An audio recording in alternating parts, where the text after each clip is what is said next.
That night, sleep escape the king. When you can't sleep at night. Yep. This is an amazing story. Haman is plotting, he's planning Mordecai's demise. He's planning his death. He is in Paul, he wants him to be impaled, which is a kind of cousin to the crucifixion back then.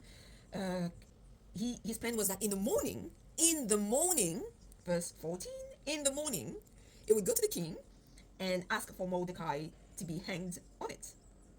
That night, what happened on that night? The king cannot sleep. The king cannot sleep. So he ordered that a book of memorable deeds, the Chronicles, be brought, and they were read before the king. And then it is found written that how Mordecai had told one of the officials about the plot to kill the king. And the king is like, oh, what honor and distinction has been given to Mordecai for this? And the servant replied, nothing. Nothing has been done for him. Haman arrived, and his plan was to ask the king for the head of Mordecai, as we've seen. And the king is actually the one talking first. And he's like, what should we do for someone who did something like that? And Haman thinks that it's for him. So he's, okay, let's do all these wonderful things for myself, And then he realized that it was for Mordecai, and this and that and this and this. So there's a couple of things that are very interesting. Oh gosh, it's such a good story. First of all, it's like it's been going on for 3,000 years. This kind of desire to eliminate the Jews. There's a still that's been found that's the dated that still on I think it's 1225 before Christ. It's a still from a pharaoh called Minofa, and the still reads, Israel is no more. He's not. It's not. I've defeated Israel. Well, the Egyptian dynasty are no more, but Israel is still there. It's just amazing how many times all these nations, all these leaders and these people have been plotting to destroy Israel. Israel is a target of the devil, just like Christian are a target of the devil. The whole humanity is a target of the devil because the devil hates what God loves. But Israel is very particular. But in that case, again, another plot to destroy the Jews is being exposed and defeated. So that's the first thing, how long they've been trying to destroy Israel. The second thing is delayed reward.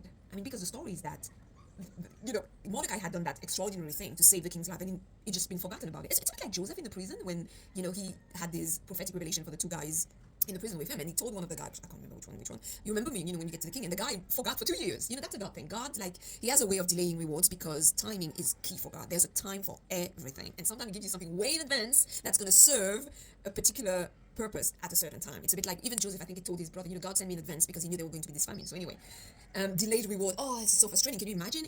Let's put ourselves in Mordecai's shoes. It's like, oh my gosh, they completely forgot about me. I mean, I've saved the king's life, and they completely erased that and forgot. I don't know how long there was between the two, but anyway, that's a delayed reward, which is a blessing in disguise. Because just a couple of hours, that's amazing. A couple of hours before this guy, this murderer, this Jew hater comes, and it would have gone through. The king would have said, okay, go ahead, because it seems that the king don't really, they're really manipulated by their statement and officers, or very often. The guy arrives the Jews are saved in the nick of time. This is just crazy. The Jews are saved at the midnight hour, in X-Tremis, just by that dream. It's not a dream, what am I saying? Just by God's, when you can't sleep at night and you wonder why. Pay attention to the non-sleeping, to the non-night sleeping, because God might be, preparing us for something that's going to happen during the day or something, So reach out to the Bible, reach out to the throne of grace. We never know. How long people have been trying to destroy the Jew, and it backfired. Literally backfired. The whole plan was toppled and backfired. It's the people that were trying to destroy the Jew that actually got destroyed. So it's an amazing story. And it's quite timely right now because it's good to be remind the world, the very ignorant world, especially the one hating the Jew hater, how long that's been going on. And everywhere they go, So when you can't sleep at night and you wonder why, maybe God is trying to tell you something.